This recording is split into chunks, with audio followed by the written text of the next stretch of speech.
mega love shoutout, Mabsat. Last topic po tayo, Mabsat. Ito, pag-usapan natin itong si Cheese Escudero, mga kabsat, no? So, delikado, mga kabsat, ang impeachment kapag makabalik si Cheese Escudero bilang Senate President. Papayag ba kayo na maging Senate President itong si Cheese Escudero? Ba't hindi lumalabas ang ating slide? Yun, nahuli, delayed. Ayan, kita na ba? Okay, here we go. Delikado ang impeachment kapag nakabalik si Cheese Escudero bilang Senate President. Bakit? Habang tahimik na gumagalaw ang narrative ng Senado na si Cheese Escudero ang posibleng pumalit kay Alan Peter Cayetano bilang Senate President, lalong lumalakas ang pangamba na tuluyan ng masabotahe mula sa impeachment process laban kay Sara Duterte. Saka di tayo papayag. Nakikita na natin kung anong ginawa ni Cheese last year. Yung kanyang fourth tweet, naging ilang months? 6 months. Diyos ko Lord. Hindi ito simpleng leadership reshuffle. Hindi ito ordinaryong Senate politics. Ito ang usapin kung uusad ba ang accountability o muling mababaon sa procedural delay, legal maneuvering at political protection ang impeachment trial. Nakita na natin ang pinakamatagal na fourth tweet sa kasaysayan. Tama. Ang fourth tweet ay malinaw na nangangulugan ng immediate, urgent, without delay. Ang ginawa ni Escudero, mabagal, paulit-ulit, procedural stretching at legal gymnastics. At dito nabuo ang perception ni Cheese Escudero ay hindi neutral.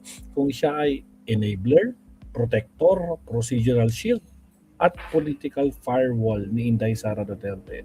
Mas mabigat pa, habang lumalala ang baha sa Pilipinas, bumabalik din ang tanong ng publiko tungkol sa 142 billion insertion ng DPWH na ginawa ni Cheese, 51 billion infrastructure issued ni Pulong Duterte at ghost projects substandard flood control. Lahat ng ito ay konektado sa mga infrastructure patronage system ng tinolerate ni Cheese noong siya ay Senate President. Ang sabotahe sa impeachment, facts tayo, Mabsa. Napakapanganib para sa impeachment trial laban kay Sara Duterte kung makakabalik si Cheese Escudero bilang Senate President. Siya ang pangunahing inaakusahan ng mga Pilipino kung bakit hindi umuusad, kung bakit mabagal at paulit-ulit na delay.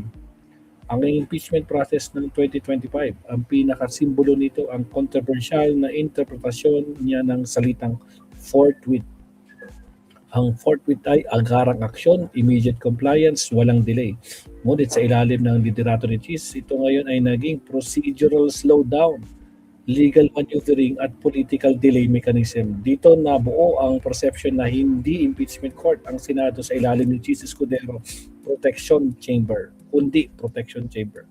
Para sa mga Pilipino, si Cheese ang pangunahing enabler, protector at procedural shield ni Inday Sara.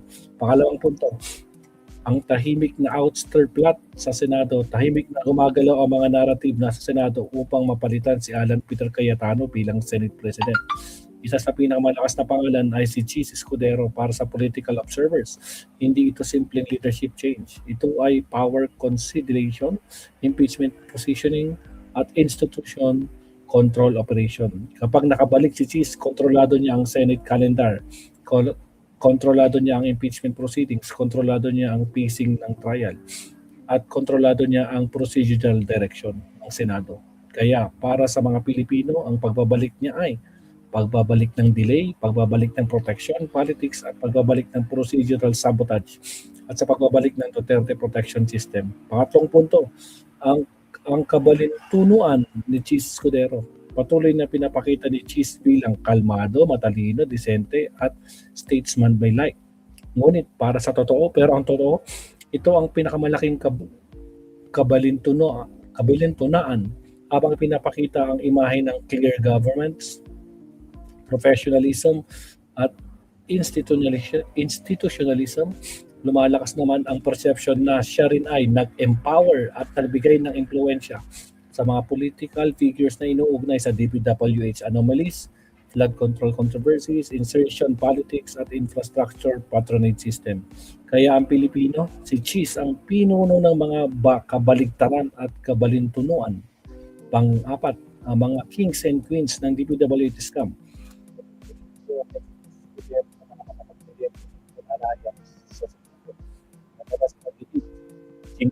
kalsada, Villar Black.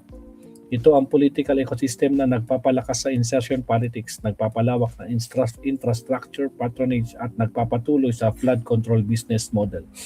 Habang lumulubog ang baha ng ordinaryong Pilipino, lumalalim naman ang koneksyon ng mga political elite sa billion-billion infrastructure funds, flood control allocations at repeat projects. Kaya ang clean image ni Cheese ay bumabangga sa realidad sa kanyang political alliance. Panglima, ang 142.7 billion insertion issues patuloy ang umiikot na online sa political decision. Ang usapin tungkol sa 142.7 billion DPWH insertion at flood control allocation sa ilalim ng iliderado ni Cheese. Madalas din binabanggit ang malaking alokasyon, concentration ng projects at disproportionate infrastructure findings sa mga political bailiwick. Isa sa mga pinakamalakas na inuugnay, si Senator Joel Villanueva, kung saan ang Bulacan ay nakakuha ng pinakamalaking bahagi ng aabot sa 12.80 billion mula sa mga insertion ni Escudero. Hindi ito simpleng budget issue. Ito ay simbolo ng institutional patronage, budget manipulation at infrastructure politics.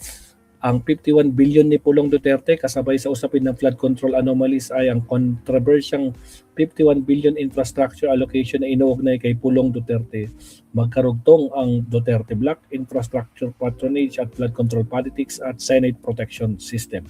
Kaya habang lumalala ang baha, nasisira ang flood control at paulit-ulit ang substandard projects, lumalakas din ang public anger laban sa political system. Nagpapalitan ng pondo, nagpoprotektahan at umano'y nagpapayaman habang lumulubog ang bayan.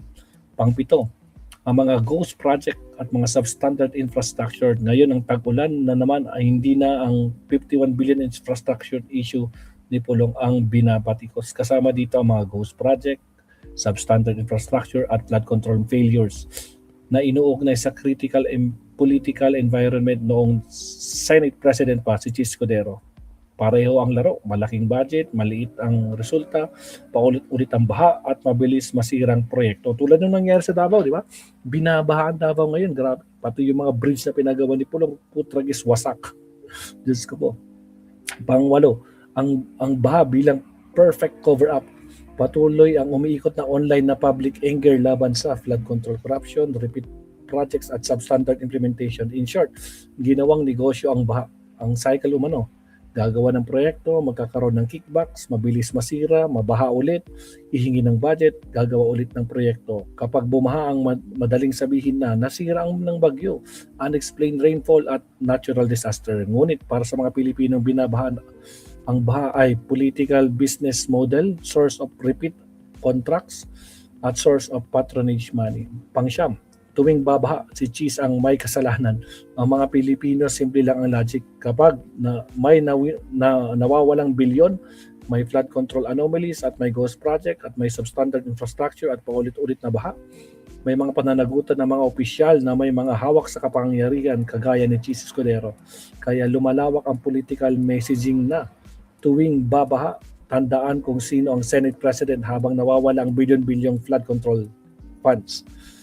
Walang iba kundi si Cheese Escudero. Ang bawat baha, lubog sa kalsada at sirang flood control ay resibo, paalala at simbolo ng political protection system na pinapakinabangan ni Cheese Escudero. Para sa maraming Pilipino, ang pagbabalik ni Cheese bilang Senate President ay hindi pagbabalik ng stability. Ito ay pagbabalik ng delay ng impeachment, protection sa politics, procedural shielding at institutional shutdown. Kapag bumalik si Cheese, babalik ang delay at kapag bumalik ang delay, makakaligtas muli si Sara dahil sa kay Cheese. Babalik ang tuloy-tuloy na kawalan ng maayos na pondo para sa mga totoong flood control projects dahil babalik ang dating sistema sa pamumuno ni Cheese Escudero. Saka di tayo papayag, Mabsat, nakita natin kung paano nila binastos yung fourth tweet na yan. No? Talagang hindi kumilos. No? Wala siyang ginawa doon, kundi press con siya ng press con din. Parang ngayon lang si Alan Peter Cayetano. No? Parehas lang sila ni Alan Peter. Kaya Diyos ko, hindi na. So yung umuugong na gusto nila maging Senate President ulit ito. Kasi yun ang hiling ni Cheese. Gusto niya bumalik bilang Senate President. No?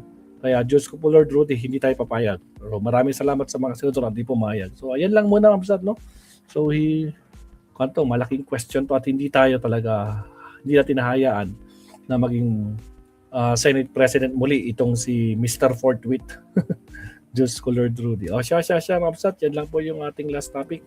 Kita-kitsa lang tayo sa ating live stream mamayang gabi pag nakauwi na tayo sa bahay. Maraming salamat.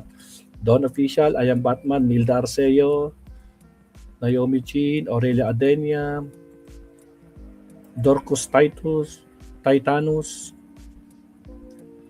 Nilda Arceo, Charger, Sarah Force Family, at saka sa lahat ng mga nandito mula pa kanina, maraming salamat. Nets, at Bakwan, I Am Batman, at saka sa lahat, more blessings, kita-kitsa na